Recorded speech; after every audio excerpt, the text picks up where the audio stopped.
করে তাকে বেঁধে রাখবেন, তাকে পুলিশকে সোপর্দ করবেন।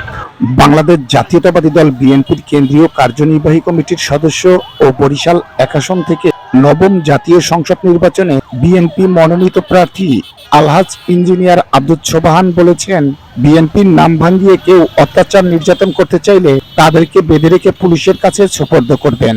আমি আপনাদের সাথে আছি। আজ রবিবার দুপুরে গৌরনদী বাস স্ট্যান্ডে সংক্ষিপ্ত পথসভায় তিনি এসব কথা বলেছেন।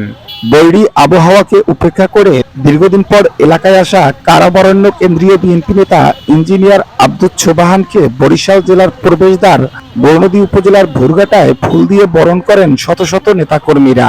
এরপর মোটরসাইকেল বহন নিয়ে গৌরনদী বাস স্ট্যান্ডে এসে কেন্দ্রীয় বিএনপি নেতা সংক্ষিপ্ত পথসভায় বলেছেন,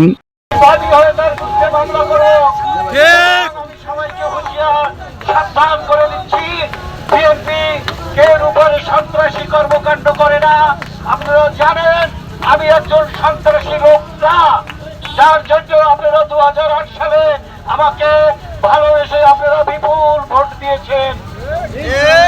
হয়তো আল্লাহ আমাকে আমার কপালে পীড়া খেদায় আমি হতে পারি নাই। আমি তার জন্য টর্কি এবং গৌরনদী আগর জেলাবাসীর কাছে কৃতজ্ঞ। আপনারা আমাকে দোয়া করবেন, আমি যেন ভবিষ্যতে আপনাদের খিদমত করতে পারি।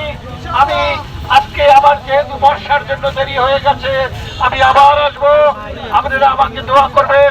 এবং আমি আবার এখান থেকে বলে যাই, কেউ যদি আপনাদের উপর অত্যাচার করতে চায় বা অত্যাচার করে তাকে বেঁধে রাখবেন, তাকে পুলিশকে সোপর্দ করবেন। আমি আপনাদের সাথে আছি।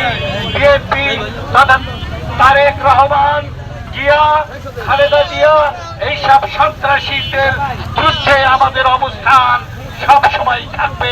সবাইকে ধন্যবাদ। এ সময় সরকারি গৌরনদী কলেজের সাবেক ভিপি মনিরুজ্জামান স্বপন, সাবেক ইউপি চেয়ারম্যান আনোয়ার সাদাত তোতা, বরিশাল জেলা উত্তর যুবদলের সাধারণ সম্পাদক গোলাম মোর্শেদ মাসুদ, গৌরনদী উপজেলা যুবদলের আহ্বায়ক মনির হাওলাদার, পৌর যুবদলের সাবেক সভাপতি জামাল হোসেন হাওলাদার, গৌরনদী উপজেলা ছাত্র দলের আহ্বায়ক রুবেল গোমস্তা সহ বিএনপি ও তার অঙ্গ সহযোগী সংগঠনের নেতাকর্মীরা উপস্থিত ছিলেন। হাসান মাহমুদের পাঠানো প্রতিবেদনে স্মার্ট সংবাদ নিউজ ডেস্ক।